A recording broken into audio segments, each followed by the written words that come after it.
I'm pressing it again. All right, I think we're on. Hey, hey, hey. Guys, we got into a political discussion, sharing our excitement about Kamala Harris and trying to debunk some of these myths. But you know, we're here for the facts, and then we're here for the foolishness, okay? And that is Love and Marriage Huntsville, episodes 9 and 10. Yes. Oh my gosh! Now, have you noticed? I don't know if you've noticed, but Melanie has not been in these last two episodes. I have noticed, Yeah, but that's you because noticed. she don't want to film with your boy. Yeah, that could be it too. That could be it too.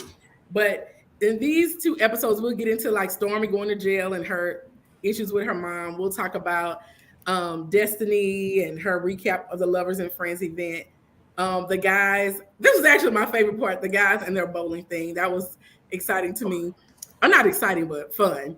And Miss Nell, I think, and her kids and them begging money from her and all that kind of stuff. So Mm-hmm. yes, so we ready. We ready. Okay. So the episode starts off with Sunny getting her makeup done for her mugshot because if she finna go to jail, she want to make sure she do it right. And she discussing with her makeup team how crazy it is, which we kind of talked about too, how crazy it is that somebody actually was antagonizing her, but now she has to go to jail for it and get a mugshot. And then um Foolishness. foolishness. Her mother-in-law was there to kind of By the like, way, can you hear me? we My can hear mic you. is kind of far. Okay. Yeah, I can hear you actually. Her mother-in-law was there comforting her, but she mentioned that her actual mom said that's what she gets for being on reality TV, and she wasn't coming to like support or anything like that. And I thought that was interesting. I mean, we go back into her mom. We'll talk about her in a second, but I don't know anything about her mom or background because, of course, as we mention every week, this show is new to us. But I'm assuming that's a common theme that we've seen because they did a flashback of her and her mom. But I just was like, when I heard that at first, I was like, what? What? And to me, it's different. I think it's different if you're on reality TV and then you do some foolishness and you get in trouble for it. That's what you get for being on reality TV. But I would still support my child. But this didn't. It wasn't really her. You know what I'm saying? Like at least from what we see. I mean, of course, she probably cussed the lady out and did some stuff or whatever, and it was on video. That's what it sounded like. But it's still It somebody was on getting. video. I was somewhere I read or not read, but I thought in one of the I don't know if I wrote it, but the lady recorded her, and that's Oh, how she came. She came with an agenda. with an agenda, and apparently it worked because she ended up going to jail. But they she ends up going to jail, and we find out she's in there for like 15 minutes, but she's handcuffed and put in the back. And within that little time, she had a panic attack. She called for the guards. Someone had to come and sit with her, but it wasn't as bad as she thought it would be. She said she handled it like a G. No, you did. So I represent all those who have who spent some time in jail. Wait a minute. Wait a minute. What happened? Wait a minute. Can are we at liberty to discuss, or is it still Yeah, okay? it was a bench warrant because I didn't pay a speeding ticket. So I'm thinking I'm good. I'm waiting on the cop to come and and check my whatever. Yeah. And he was like, "Can you pull over right here, sir?" Oh my gosh. But the good thing about it though was I was in the back of a cop car with this guy who he must have had a warrant out for his arrest for selling drugs. Mm-hmm. So he asked me for my cell phone. I gave him my cell phone, and we like this. We zip tied, and we doing all of this, and I'm giving Oh him my my. god. And the entire time that I was there, he took care of me. Not in Okay. that way, not in that way, Well, but no. he, Now, how long were you in the slammer? maybe like 12 hours, something like that. Okay. Did you have a panic attack, or what? Was it like the movies? Was it like I the ain't show? have no panic attack. At first, I was chilling. I was like, "This ain't bad. This ain't bad." Until it was time to go to sleep, and Oh. by this point, they make everybody get naked, and then they put the little orange on. Oh. And if you don't have white underwear on, at least in EBR, if you don't have white underwear on, like you just naked, and everybody was just basically naked. You have this one little toilet, and it was like 40, 50 people in this one little room. Yeah, and it was cold. It was extremely cold.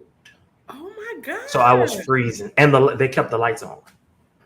Lights never turn off.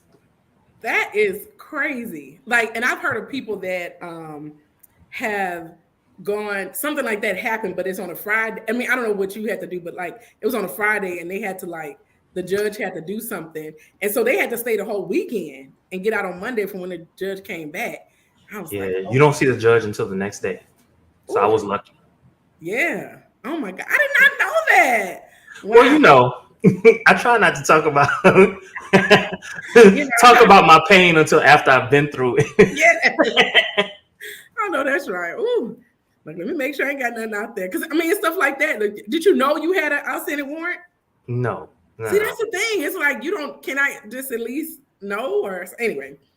Okay. So you have something in common with Sunny, except you actually handled it like a G. Oh, Stormy, sorry. You actually handled it like a G. She didn't. But they let her keep her phone too. Like, you were able to keep your phone in there or just in the back seat? No, just in the back seat. Oh, they took it. So, but she made it seem like they were nice, supportive, understanding, and at this point, her mom still hadn't called her and checked on her, so it was still hurtful. And her husband thinks like, okay, you need to have some type of conversation with her to just get it off your chest. And she said that it just feels like a repeat of every important moment in her life where her mom wasn't there. And I know I've heard of adults that have struggled because their parents weren't there for the little things that, you know, may seem trivial. Like I don't know. I feel like parents should go, if they're able to, go to basketball games, football games, things like that. They should. Award ceremonies, school plays, stuff like that. Because it's and I mean, I guess I wasn't in sports, but like I had little recitals and choir concerts and stuff like that my parents went to or whatever. But I never thought about, like, it was just, I knew they were going to be there, but I never thought about what would it feel like if they just dropped me off and left. Yeah. Or didn't care whether or not you went to get your own award. Yeah. However, there was this one time, I will say, okay, we had I don't know where we were, but the choir went out of town and we came back and it was pretty late. And so your parents, are there ready to pick you up. And so I think the teachers must have left because it was just one of my friends there that was like, I'll stay with you till your parents came. And I mean, her parents were there too. And so we waited and waited and waited. And it was like, we'll just take you home. Because we tried, this payphones, this is back in the 90s. Payphones, they didn't answer. I was like, oh my gosh. So anyway, I was so embarrassed. They dropped me off at the house. My parents were so knocked out. They didn't even hear me at the doorbell. Like, I had to go around and knock on their window to wake them up to let me in. I was like, I would have been all. But I remember that. But that's the time they didn't support me. Left me stranded. Oh my God. But anyway, so this is I'm putting all the Stormy stuff together, but her mom ended up coming to visit, and Stormy was like, she'll use this opportunity to kind of talk about the whole jail stuff and get this stuff off her chest. They talk about the surrogate, and her mom actually prefers the surrogate this time. It made it seem like previously she didn't, but Stormy must have gone through some issues with the pregnancy. So she's like, okay, let somebody else do it, but do it somewhere else, not in Alabama, because as we've all seen in the news, and what's funny is, I hate to get political, but it's clear they don't even know what IVF is, these politicians, because it's like they're trying to get rid of it, but they don't. It's like, okay, we want abortions and we also want to get rid of IVF, which actually is helping you have a baby. I don't know. It's crazy. They don't get it. They feel this. I'm talking about them. I'm not talking about common sense. Mm-hmm. They feel that once an egg has been fertilized, that's a life. And so whenever so what generally ends up happening is you have all these different fertilized eggs, and one takes, and so the rest of them dies. Those are lives. Oh, okay. So that's what they're thinking. But it's an important thing for us to talk about. If you've noticed, in a lot of these reality shows, they're actually talking about politics. Like, it's part of the storyline. And so we can't necessarily divorce ourselves from what's happening in our lives politically, because all of it affects us. Yeah. Right. And so just in that one little storyline, we see how politics and government affect us. Yeah. Yeah, that's so true. And so I don't know what, we'll see where they end up with it, but that is very interesting how, I'm glad you brought that point, but they do intersect at some point and affect people negatively in this case. So anyway, she brings up to her mom how she hurt her feelings, and her mom was like, look, I can't just hop out of bed and come see about you because I'm taking care of my 80-year-old mom. And to me, if her mom had said that, like, oh baby, I'm so sorry, I got to figure out what to do with your grandma, and then I'll try to get there as soon as I can, if I can. But she added on, I don't think she even mentioned that. She just said that basically that's what you get for being on reality TV. And that's the part that I think burns. And they showed flashbacks of her mom and her tough love and how she doesn't apologize for anything. If she meant it at the time, she's standing 10 toes down and not apologizing for it. And her mom was like, I'm giving you tough love. But at this time, Stormy's like, I need the softness. I need the warmness of a mother. And she's just not that type of mom. And while, okay, I am a fan of tough love because I feel like as you're growing up and as a teenager, like, you do have to. You need boundaries. Yes. And I feel like what things to be tough on, and what things to kind of, okay, let's slide. Now, aside from that, you do your tough love, but you have to also have that softer side. And her mom doesn't seem to have that, or very little of it. And so she, they go through the whole interaction. Now, she mentioned the millimeters, and every time her mom says something bad about Mel, she gets attacked as well. And she doesn't like that every time Mel has some type of disagreement with people, including her daughter, she's get torn down, or they're boycotting her business or coming up there and harassing her. And she feels like the whole issue really is her connection to Mel. And she told her not to do it, so now just sit in it, that type thing.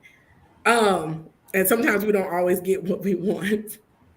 And what's her name? Stormy mentioned other times she didn't show up to her, like being late for her wedding. And now, you know what? That kind of reminds me, as you were talking, I was just like, oh wow, that kind of reminds me of Nell and the way that she treats her kids. Do you see the similarities? Wait a minute. Hold up. The way that Stormy's mom treats her and the way Miss Nell treats her kids? I don't think so. What's the similarities? Well, when Nell said, I done told you about this. Why you coming to me with this already? I've already told you about it. I already told you what would happen. Is this in the therapy session? Yeah. Okay, I ain't got to that yet. Okay. Oh, okay. What's similarity? I guess what I left out with Miss Nell, she handing out money and she trying to stop. And I don't think this mom is handing out money and trying to stop. But there may be some similarities with her and Miss Nell. So we'll see. But I did see a clip though of her saying something in the therapy, her and her son going back and forth with each other. Now, which son was it again? Because I was looking them sons up and down. I'm like, I don't know which one. The only light-skinned one. I didn't see it in any one of them. They're nice looking men, but not anything I would like. See. Yeah. But anyway, her mom finally apologizes. So it's like, okay, I will see how long that lasts. Letitia, let me see. Now, which one is Letitia? Letitia is the dark. Oh, the long face one? No, that's Trisha. This show got the most common names. They got Stormy and Sonny. They got Marcel, Martel, and all of them. They got Latricia and Letitia. I'm just like, trying to keep all these names together. But Latricia is the let me see. Latricia is the long faced one. Letitia is the dark. Well, I guess they're both dark skin or brown skin, but she's the one married to Marceau. Okay, I Yeah, know who you're talking about. yeah. So Letitia, Destiny, and Latricia all get together to make candles. And Destiny claims that, not claims, but says she's starting a home fragrance line. And so um, they're kind of getting together and, doing this little thing. Now, I love supporting Black business, but every time I go to like a Black business fair, like it's overwhelmed with candles, shea butter, lotion, things like that. I will still get your shea butter lotion. I'll still get your mango butter lotion and all that kind of stuff. But I stopped doing candles because I would smell them at the place and then I get them in my house and burn them and be like, is it on? Yeah. So I don't know. I've had bad luck on those type of candles. So I'll try to get something else they doing and not the candles. But in any case, or if they have oils or something. But yeah. Well, my cousin, she made candles, And then and ooh, I don't even know why I stopped. I think COVID stopped, and I stopped having money, so I stopped buying. okay, shout out your cousin. Look for our vast audience. But yeah, excuse me, maybe I'll get better, but right now I don't, because I've been burned quite a few times and I'm just like, these doggone candles. But anyway, have you gone to one of those candle making places like they were at? Have you done that before? Yes. Okay. Yeah. I went out on a date. We Mm-hmm. did that, and of course, I liked my scents. Mm-hmm. Burned it, Okay. and I did not like my scent. Oh, and you can only blame yourself. Like you can't. Yeah. Like this candle maker didn't do. Yeah. Oh, now It was a combination. Now, I will say that the woman, she was just like, "Are you certain you want to do that?" And I was like, "Yes, I'm certain." So she kind of let me know that it wouldn't turn out right, but Okay. I was being stubborn. I want this. Yeah. You're like, I should have listened. Yeah, I have it. My nephew, actually, his wife did it, and they let me smell theirs, and it did smell very, very good. And I do want to try it one day. But in any case, they were there, and Trisha asked Destiny about the gala, and they mentioned like Martell dropped out because he found out that Ken, which is Trisha's man, was going to be there with all the muscles. And Destiny also discusses her interaction with Sonny. They recap the same thing they've been going over since episode 1, but she also adds, of course, he's sleeping with half of St. Louis, and she didn't really talk to him, but he was definitely staring at her. And I forgot she had on this outfit that I didn't think it was all that, but her boobs were falling out. So that might have been why he was staring at her. But she said Sonny sees her as a threat, and that's why she's acting insecure. I don't think Sonny is insecure. I do think she has a I won attitude, but I don't think she's insecure. Like I don't feel like she's threatened by Destiny. Yeah, I don't know. Is he sleeping with half of St. Louis? I don't know. He may still be. He may have turned corners. I don't know, but I don't get insecure from Sonny. I get it. Yeah, I don't know. I don't know if I get insecure. I think for the most part, what I get is basically someone who, hey, this could be a potential storyline because I was a producer. I know that this is a storyline, and guess what? They're showing me, and this could be my ticket to fame in this realm of life, but it could also springboard into making more money. And so, yeah. That too. But Destiny feels like she can definitely get him now if she wanted to. Not a question, not a doubt at all. I'm like, okay, I don't know. Yeah. So anyway, Trisha, this is long face girl. Yes, she's talking to her kids and her family about her pending divorce, and then her and King get married. So she talked to the kids. The kids both agree that it was kind of weird at first, but they both kind of like him. They think he's cool, and he brings out the softer side of her. And now she's going to share with her family, which actually ended up being her sister. And they look quite a bit alike. It's just like one was just like a puffier face version of the other. But she talked to her sister. I don't know, and maybe it seems like they did have a lot of siblings. But I just found it odd that they know nothing, like this was totally new to them, because the sister seemed so shocked that her and Ken had been living together for almost a year, shocked that she had been separated from Marquez for almost 4 years.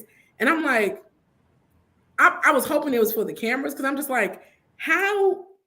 I don't know. And yeah, I don't know how they so some people are just very, very secretive. So like what happens in their house, they don't really share, even with their family.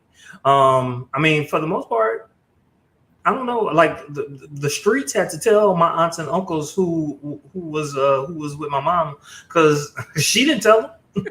Okay, so it could be that, because I was thinking more, okay, if I'm married to somebody, and I'm thinking of my family, I'm married to somebody and they're at my kids' games, they're at the family events, and all of a sudden they're not there no more.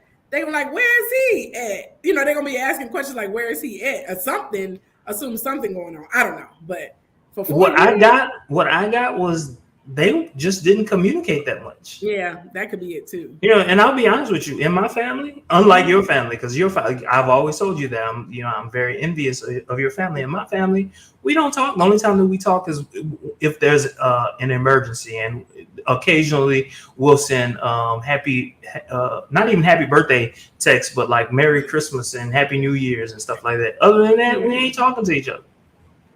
Okay. So yeah, so I guess it could be that she just really didn't know, but she did, I guess, know, the sister did know that her and Ken were doing something, but she just thought they were kind of like playing around, and that her and her husband would actually get back together. But anyway, she said she didn't tell him because she was scared, and she wasn't sure if that relationship with Ken was going to last because it seemed too good to be true. And she was incompatible with her husband, but very, very compatible with Ken. Also, her family, they're not fans of divorce. Have you seen the episode with her husband yet? No, I just saw a preview of it. Oh, okay. Yeah. Then I'm gonna leave it alone. Okay. But no, what you gonna say about it? He looked like a nice man, like a nice looking young man. He really, really does. I could see why she would prefer Ken. I really can. He's seen the husband, or I should say the ex-husband, seems like it is very immature, even now. So I could see where the differences were. But there was a small part of me that was just like, oh, like he really does love his family, more so his kids than his wife. But yeah, like I kind of felt for him. Okay. Yeah, she did mention, this is in this episode, that they were only together really for the kids. It seemed like she got pregnant. They was like, well, we might as well get married. And they may not have really loved each other, and they may have learned to love each other, possibly. I don't know. But they definitely got together for the kids. But anyway, here's my favorite part was Courtney. He invited all the guys to bowling. And the reason it was my favorite is because I wish all the reality shows could be like this, where they throw shade left and right, they clowning each other, talking about each other, but at the end of the day, it's all good. That's how I felt about this little section. But anyway, they're bowling, and Courtney mentions that he's not going to share with the guys that Stormy turned herself in.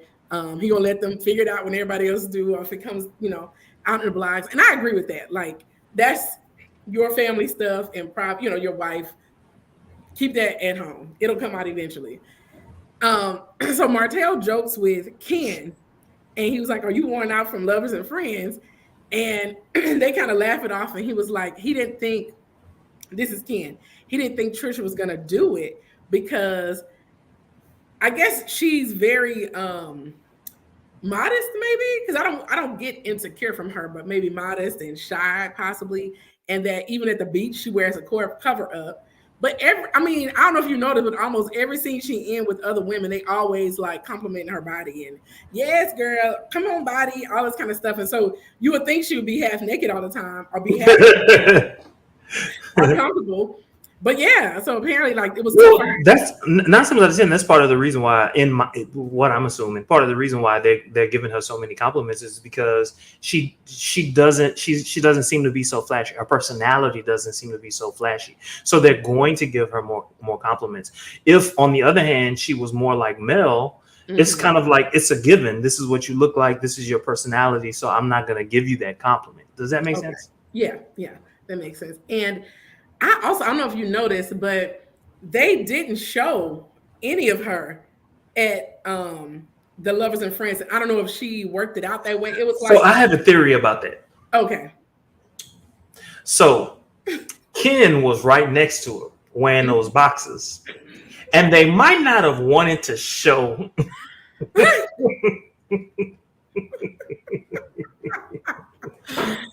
Okay. I know what you were probably looking for. You were like, let me get.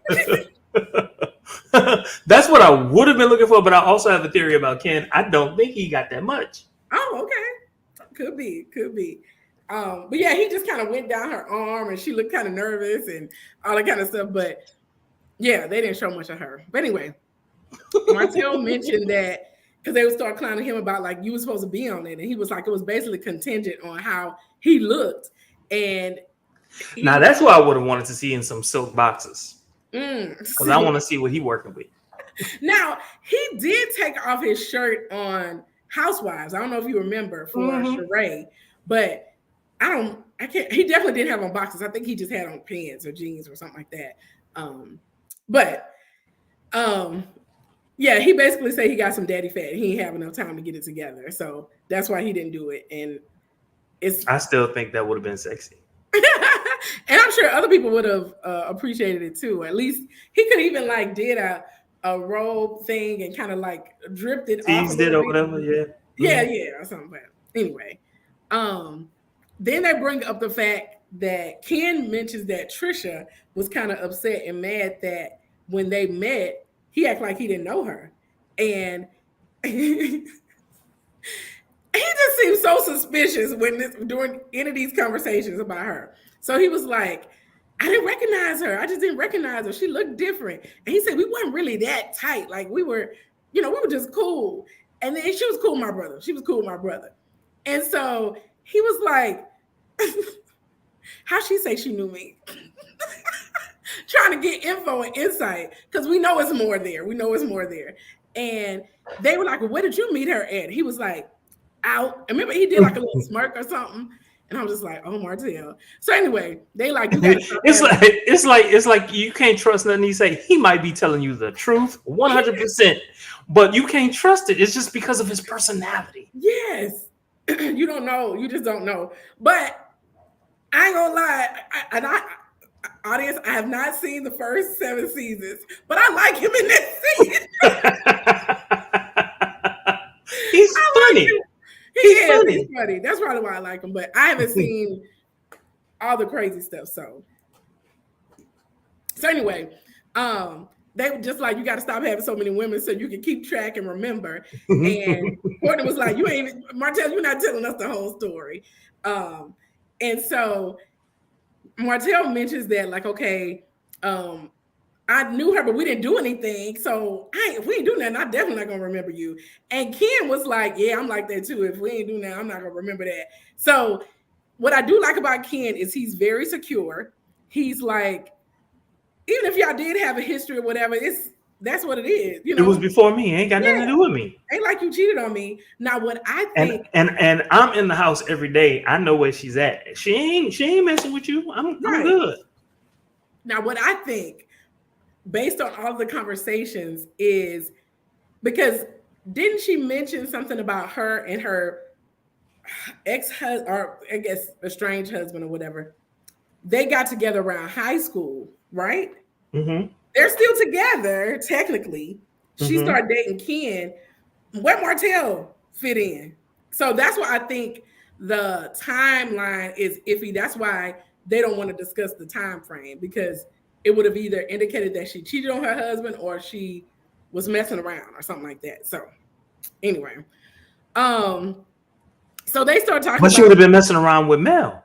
Yeah, Because Mel, but Martell, yeah. Thank you. They are the same. Messing around with Martell while he was with Mel, because I'm assuming that the divorce is like fairly recent, like a year or so, right? I'm assuming. I don't know. But anyway, so she's been divorced 4 years from, not divorced, but separated for 4 years. She's been with the guy. Seems like they've been living together a year, and I'm assuming they didn't live together. So let's just give them 2 years that they've been talking.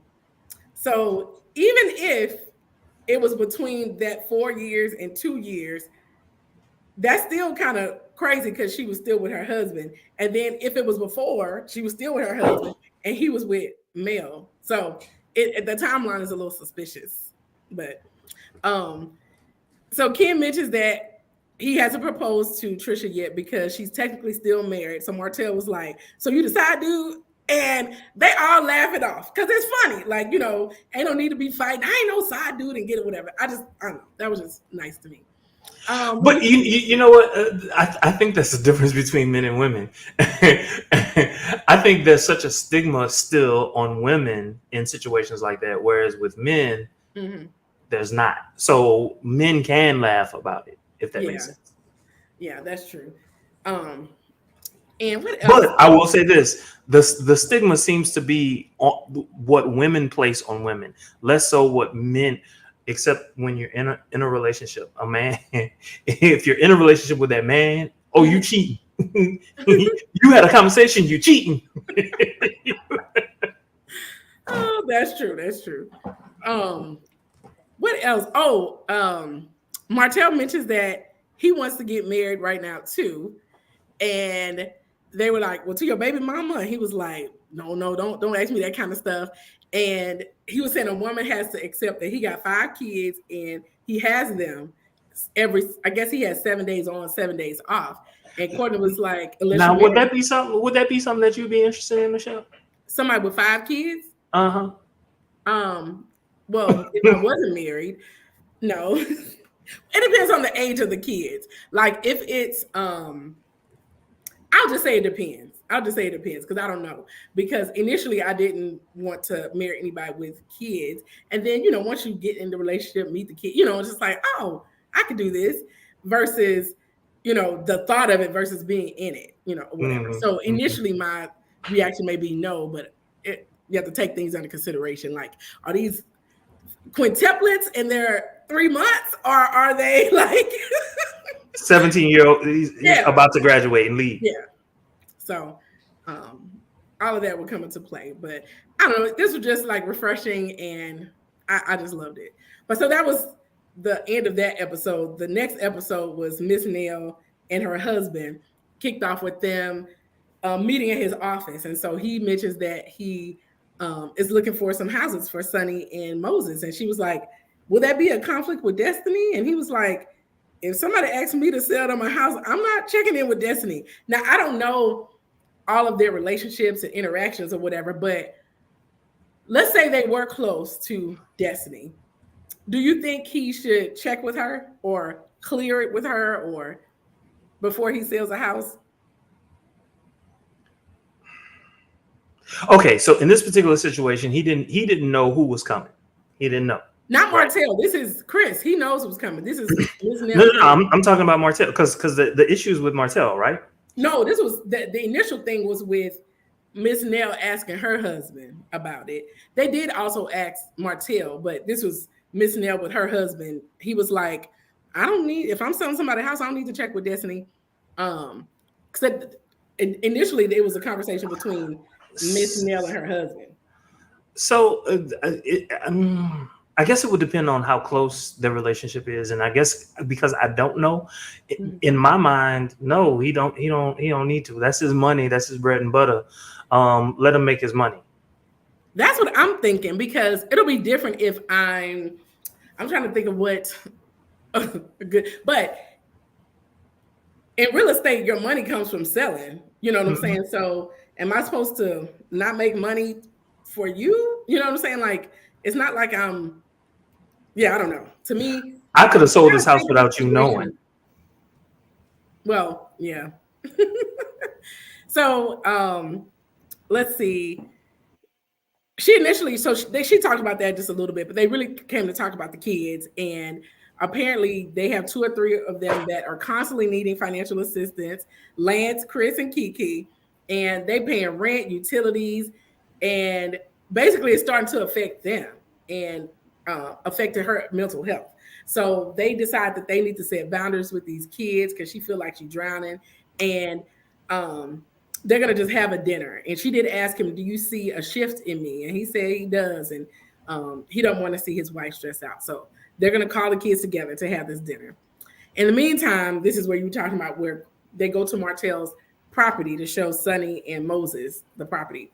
So they're looking for a rental spot or a place to move because they're considering Huntsville, which is where I feel like her producer piece comes in because it's like, are y'all really gonna move to Huntsville? Or I guess it could be worth it for them if their storyline was strong enough to buy a house or rent a house in Huntsville and just, be on the next season.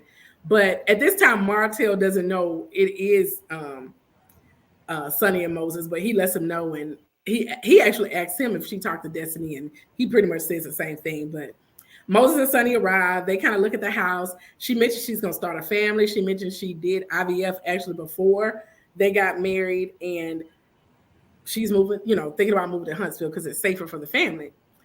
They go over and over again against the whole Sonny and Destiny thing. We've heard that back and forth and back. But Martell claims he's neutral on it because he's heard both sides and he's just gonna remain neutral. But he did mention how Chris and Nell ride with Melody based on what she tells them. And now Martell is giving them relationship advice about you can't help who you fall in love with because they're married now. But I'm just like, that's interesting that he was like, you can't help who you fall in love with because his I guess he fell, I don't know, but I'm assuming he must have fell in love with the baby mama, maybe. I don't know. It don't seem like he has. Well, yeah, I guess lust or something. I don't know. But he fell in. He didn't fall in love. That's what he did. He fell in. I wonder, I'm gonna go back and watch one of these days, but I wonder if she was ever on the show, like the baby mama, or if she just was referenced. Ooh, yeah, Lord. That would have been a mess. That would have been worth. It would have been worth it. I would love to. That might be how they got to season 8 because that sounds like the best. But we'll see. Let's see. Martell visits Sonny at her warehouse, and they again discuss how him and Trisha, their interaction with him acting like he didn't know her. And this is where he mentioned that she actually has been over to his house a couple of times. Say what now? You go from not knowing her to we weren't really that cool. She a friend of my brother, and now she at your house a couple of times. Okay, Martell. He claimed nothing happened, but he was interested enough to have her come to his crib and see what was up. But he didn't let Ken know this piece of information. But yeah, I don't know now. He know now.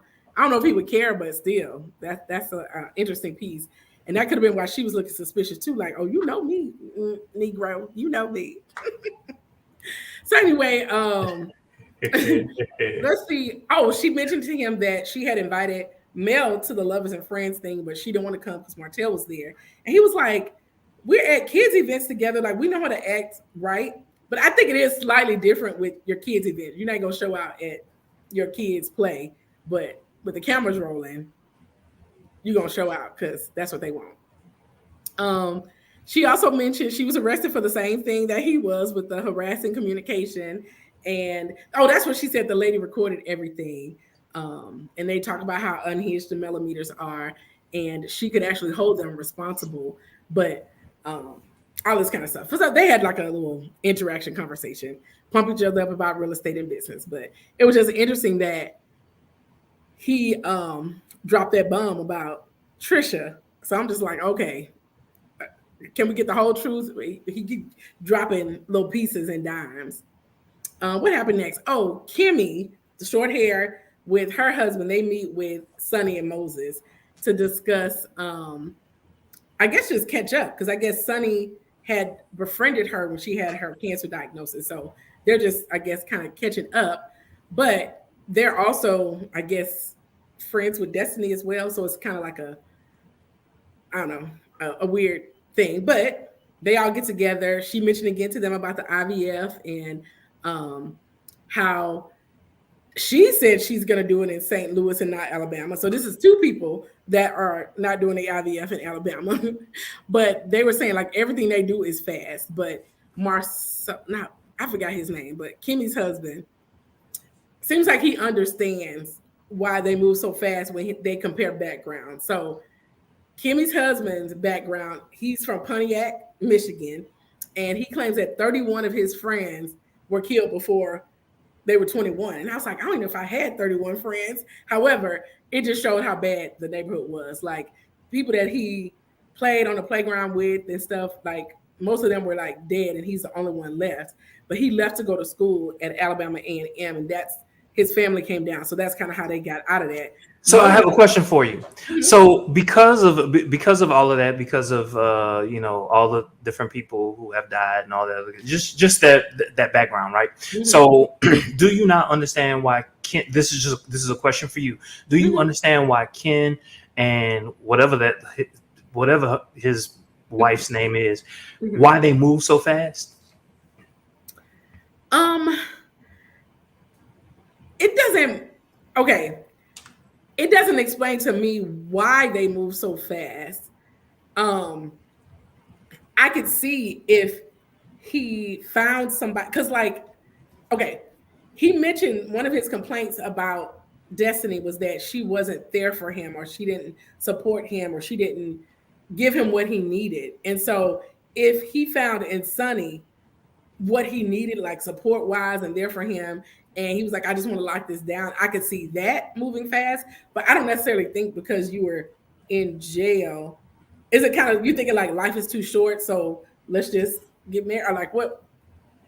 That part, that's one thing to consider. Also, if you're, I don't know how old this man is, but let's just say he's 35, 40, whatever. I think he said, and so the one that said 37. No, that was somebody else that said 37. That was so whatever his age is, whatever wife that he had, I'm assuming that her age is similar to his, right? Mm-hmm. Like inside of a few years, this way or that, right? So at that particular point in time, he got to move fast because the clock is ticking. Okay. I guess I can count. You mean like, because of her, like eggs move fast, that type of stuff, or? Well, not that her eggs move fast, but because she only has, so many years left to be fertile. You know what I'm saying? Okay. Now that piece I could see why they move fast because they even started before they got married. So I can see that piece. I thought you were tying it to him and his jail stuff. That's why he had to move fast. All of the above. Okay. I just know like the few people in my life that I've known that like had served hard time in a penitentiary. Mm-hmm. They either did not have anyone whatsoever. Like, no, I'm not, because I know I'm going back. That's one of my cousins. I know I'm going back. So no, ain't doing it. Ain't getting married. Ain't doing. And then there are others who are like, my life is going to be changed, and because my life is going to be changed, let me settle down. Let me do this. Let me do that. Let me try to do it the right way. Okay. And that's typically what, like, they move fast. Okay. I mean, it could be. I didn't pick that up, but I mean, I can accept the way you explained it because he said he basically went to jail 17, got out at went to jail. He went to prison at 17, and then he went back at 19, and he was there like basically 15 years total, his whole life. And but he lost so many people, so he did make a turning point. So I guess I could see all of that. But so they kind of discuss his real estate and trucking business and all that kind of stuff. But it seems like they formed some type of bond and relationship in that conversation. So which I thought was very nice. I thought that was nice. Yeah. The last scene was Miss Nell and Chris with their family. So they're meeting and over dinner to kind of discuss the kids that basically this money lending has to stop. And they have to set some boundaries. And she's just like, look, don't call us unless it's emergency, because if you keep calling us, then when you really need it and we say no, it's like the whole boy who cried wolf type thing. And they mentioned that like now that we're giving y'all all this money, we're actually getting set back and getting in more debt. And she's only willing to help the grandkids. And she mentioned specifically 2 grandkids for her son. I think it was Lance. And then Kiki. Now, is Kiki the one? I don't know if you remember, like one of the early episodes, there was one of the children. I think it was Kiki that went on the blogs or something. And It was her. It was Kiki. Okay. But anyway, Kiki was offended because she was like, well, what about my child? What about, I think she said Amir. And they're not technically, I guess, her parents, but she looks at them as parents or as like uncle and aunties. And she gets emotional when they discuss family stuff, but don't necessarily include her. And I don't know the dynamics, because I'm thinking if you're I don't know if they raised her or they just supported her. I don't know what it is. And I can't remember if it was like her. I don't remember. The fact that they called her and she was there during that meeting, the fact that she felt so emotional, I would assume that at some point she did live in that home. That would be my assumption, especially like during her teenage years. That would be my assumption. Yeah, and the fact that you're, like you were saying, she's there and you're financially supporting her on a constant basis. She has to have something. It has to be a pretty. And yet, and still, so look, so I remember, not as a teenager, but as a little kid, I stayed with my aunt while my mom was moving. Different situation, right? My mom moved somewhere else. I stayed with my aunt until my mom could get things settled down. I am close to my aunt and her family. I am probably the closest to that family. Don't nobody talk to them. Don't nobody talk to them. Just me. I'm the only one. Don't nobody like them. Oh my God. In my family, don't nobody like them.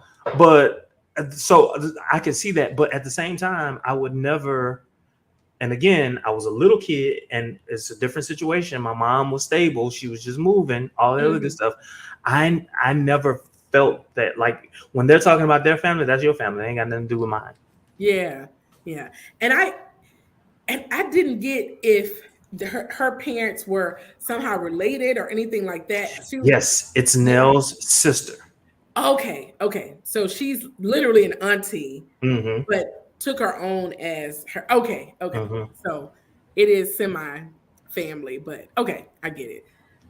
But in case, so it gets all emotional, and Mel kind of is like, "Oh, I'm sorry," all this kind of stuff. So I think her husband mentions maybe we should do therapy with Dr. Francis, and so like everybody was all in except for Miss Nell. She was like, "I'll go and tell me how it is," and they were like, "No, you need to go, especially you and Kiki, and discuss y'all issues, and even you need to go one-on-one, Miss Nell, because or whatever." But it seems like they definitely will do it as a family next episode. So you I've already seen it, but I'll be watching it.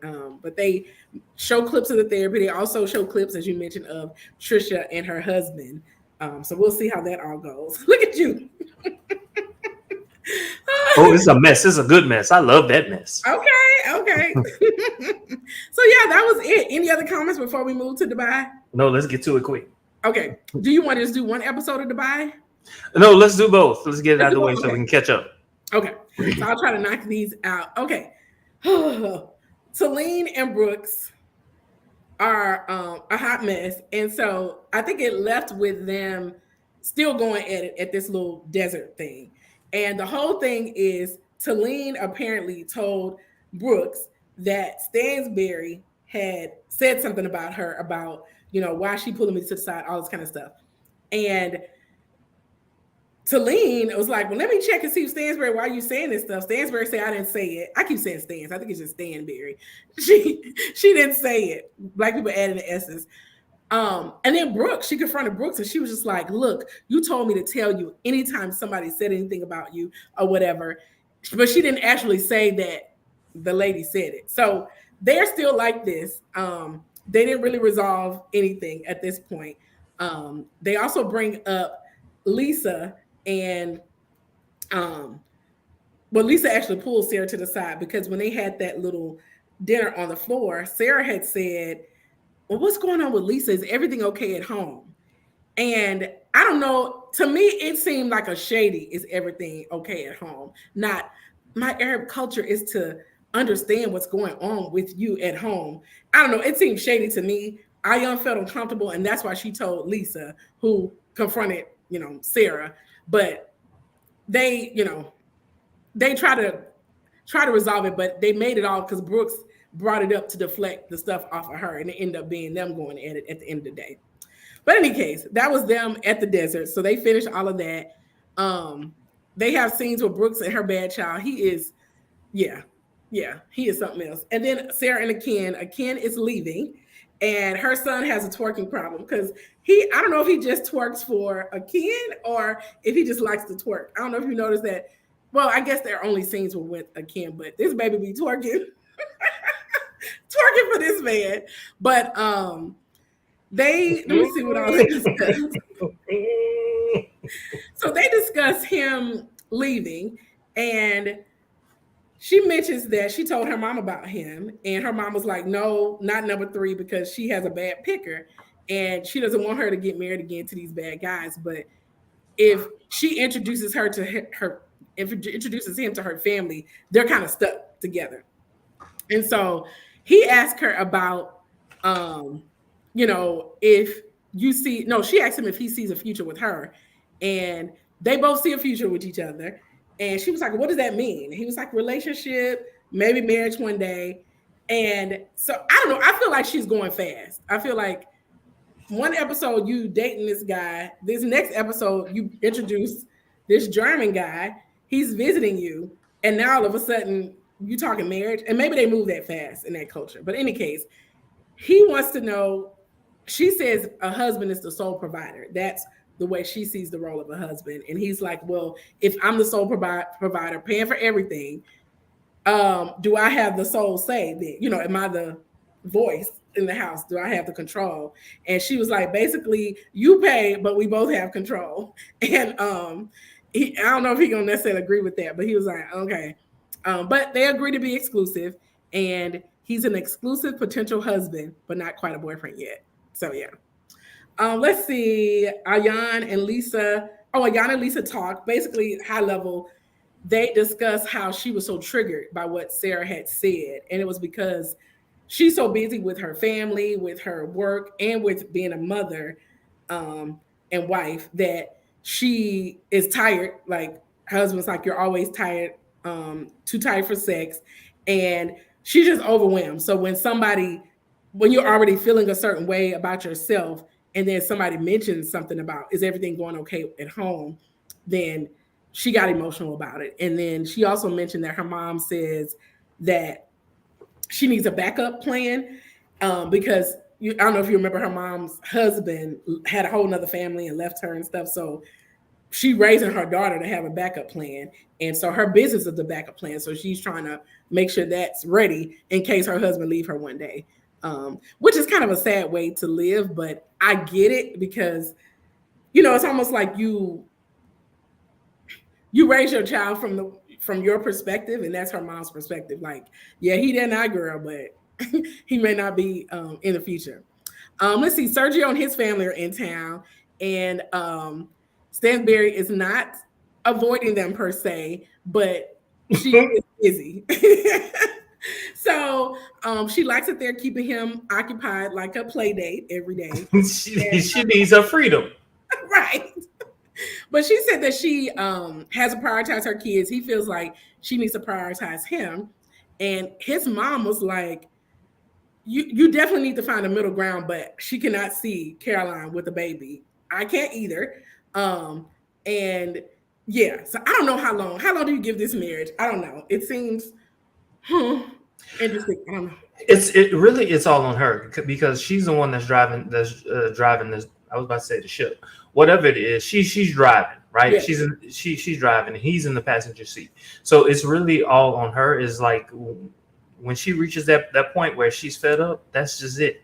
How long that's going to take? It seems like she already put a time limit on it, about 10, 15 years. She did. So, she did.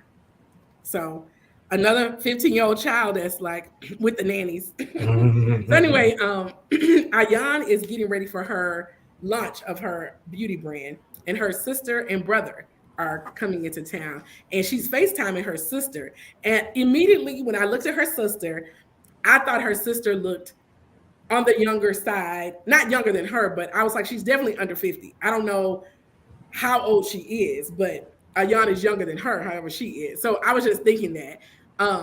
But she mentioned that like they're close because I don't know if she mentioned it in the first season, but definitely, I mean, this season, but definitely the first season, they went through that female circumcision together, which is traumatic. And, so they have that trauma bond actually.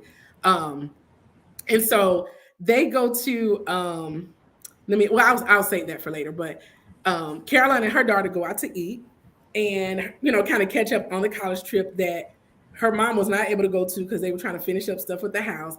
But her daughter liked Miami, and UCLA, I think, was the second choice. But in any case, they get more into this discussion over Sergio and all this kind of stuff. And she said that she's going to make more of an effort to prioritize her kids over Sergio. And her daughter says that it's difficult to have a better relationship with Sergio because Sergio makes it difficult. Now, this is what I thought was interesting. Apparently, she left her husband and Sergio moved in fairly quickly because it wasn't really much time because of COVID. So I guess he got stuck over here maybe. So with kids, especially being that young, it takes them a while to adjust to daddy not being here anymore and mama, them being separate in general. And now you got a whole nother guy that's basically our age up in here trying to tell us what to do. And yeah, so her daughter's kind of emotional about it because she feels like she sticks up for him whenever they get into it. And I do feel some part of it is like bratty teenager not accepting my mom's husband. But then on the other part, it's like you need to think about your kids. You already haven't been with them because the nanny raised them. And now you're stuck in a house together and you're prioritizing this man now that we're all together. So I kind of get her daughter as well. Let's see. Talene's dog passed away and everybody checked on her except for Brooks. And it was something she said about it's a dog, like almost equating it to a human. And I know it's dog lovers out there, and I would, if it's somebody that's really close to their dog and the dog dies, sure, check on them. I don't think it's wrong to do that, but don't make it seem like it's the end of the world. Yeah, and you're about to go through depression. Right. Let's see. Adam has a surf party. Her ex shows up, and apparently he didn't pay for nothing. He just shows up, and the people in Dubai go all out for the birthday parties, even giving their 2-year-old kids Rolls Royces, I'm hearing, based on what they said. Let's see. Stanberry and Talene kick it and get drunk, and she in the woods, like in the bushes, digging out her shoes.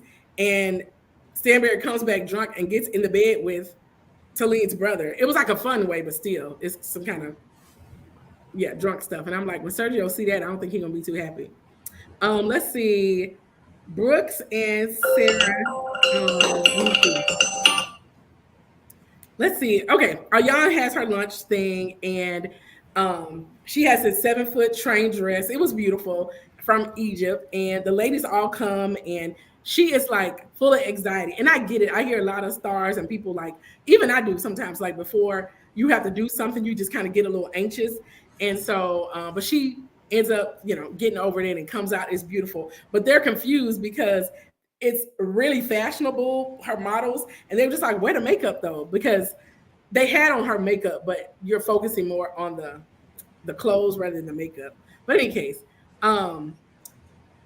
Lisa and Brooke show up late. Lisa at least catches the end. Brooks is totally late. She misses everything. And let me see, Sergio, let me see I guess the highlight of these last episodes was Ayan's sister. We found out she's 45. So Ayan is definitely younger than 45. We also find out that let me see what else was juicy. Oh, they're gonna go take a trip to Bali, and the theme is Eat, Pray, Party. And Lisa is doing the planning, the eating. Sarah's planning to pray, and Brooks is planning to party. And they like, so we can sleep because apparently Brooks will fall asleep at a party. But we'll see how it goes. The juicy part was that I think in one of the earlier scenes, she apologized. Brooks apologizes to Talene. Now she has lunch with Lisa and Sarah, who or Lisa and somebody, but definitely she said that she apologized, but because she called her a beggar, but she is a beggar because she's been begging me for everything, a lot. And she was like, she begged me. Basically, she begged her to be on the show. So they show clips of her in the background as a friend on the previous season. And now she is in front of the camera now, and now she acting funny, is what Brooks is kind of making it seem to be. Now, at this little thing where they talking about Bali, not Sarah, but Talene mentions like, at least Brooks apologized. And Lisa was like, well, she apologized, but she said she apologized for calling you a beggar because you beg a lot. And she was like, what? Like, she never heard anything like that. And so now they mad at each other again because 9 years of friendship, and they both feel like the other acted funny. Brooks feels like Talene finally got on the show and now throwing her to the curb to be with Stanberry. And then Talene feels like now that Brooks is on the show, she's not the same friend that she's been all those years. But anyway, the last scene was Caroline's new home. She has her housewarming party. She invites all of the ladies, including Brooks, and Brooks arrives with Sage in somebody else's house. I'm like, and she was like, no, this is positive. This is a blessing. I ain't never heard no Sage being positive. I've always heard of it as cleansing out stuff. So I'm like, don't you bring no Sage in my house. Now, it would be one thing if you brought it, you put it like in a little nice box or whatever, and you said this is Sage, whatever. That she came through the door with it burning. She came through the door with it burning. She came for the scene, baby. She came for the scene, yeah, and she got it. But you know what? I will say, Stanberry's like, she's not about to, make me go off in my house. So she didn't let it affect her. So she like, give it. So anyway, they're standing up to do a toast, and Stanberry stands up, and Sergio's like, I got a few things to say. She was like, let me finish talking. And so when she finally finishes, he stands up, and he was like, you can sit now. And he was like, actually stand up. And whatever. And then Ayaan was like, she paid for the house, Sergio, so let her do what she wants. Yes. And so Lisa was like, he was like, what did you say? And Lisa was like, she said it was Valentine's Day. Like, she kind of blew it off. But in the diary, several of the ladies were saying that Michael, the best friend that they stayed with, when he gets drunk, he gets a little loose-lipped. And he shared that basically he pays for everything. He pays for the mortgage. He pays for utilities. He pays Michael? Yes, that he's paying for everything. Yeah. And I also did not, not that he has to be shown, but it was a very intimate table. And I did not see Michael at the table. So I thought it was interesting that he wasn't there. But I guess he was like, it's my house, so I ain't got to warm it up. They warming it up. But anyway. Ooh, that's juicy. Yeah. So let me see. They talk about the baby. Caroline doesn't feel like she has patience for a child. She barely has patience for Sergio. And let's see. The husband started talking about Stanberry and Talene hanging out. So they all talking. All while they're talking, Brooks is like, fake. And Talene was like, what? And she was like, I'm not talking to you. And so they get mad at each other because she feels like she was calling her fake. And she was like, I wasn't addressing her. She was talking about her, but she wasn't saying it to her. So they all, while they're half arguing, they're just like, we're not going to do this at her party. We're not going to do this at her party. But they end up doing this at her party. So what happens was they kind of take it outside. And Talene's husband is trying to calm her down. And Brooks comes out and was like, Talene, you need to stop drinking. You're slurring. And her husband was like, you got to stop it. You're doing too much. You're doing too much. And as Brooks is going, with Talene's husband kind of going back and forth, Celine was like, "Are you challenging my husband?" And she was like, "Your husband is challenging me." And so her husband was like, "I don't give a F about these cameras or whatever." Like, so he's going off. And Stansberry's like, "Okay, we got to get everybody out of here because y'all not about to get me kicked out of my neighborhood, because in Dubai, like if you're yelling on the streets, you can get arrested. It's not like America where people call the police." Because I don't know if you remember the girl who got arrested at the Hertz counter or something in Dubai for yelling at the it was like it made the news because they kept trying to bring her home. But she was in jail for yelling. I don't know what she did, but she was yelling at some, I don't know if it was Hertz, but it's some car counter. But anyways, you can't just be yelling willy-nilly around there. But in any case, they still argue with going into their separate cars. And she was like, "You are a beggar. I have messages." And she's like, "If you're a beggar. You wore my wardrobe last season." So they kind of still arguing as it ends off. But it was pretty juicy toward the end of the second episode. So yeah. Okay. Yeah. Sorry, I missed it. Yeah. You can catch up. I think we might be almost caught up to do one a week now. Okay. Yeah. But that's it. We'll see y'all next time, and we'll be coming with Big Brother TBD. All right, y'all. Until next time, don't forget to like, comment, subscribe, and share. Y'all have a good one. See y'all.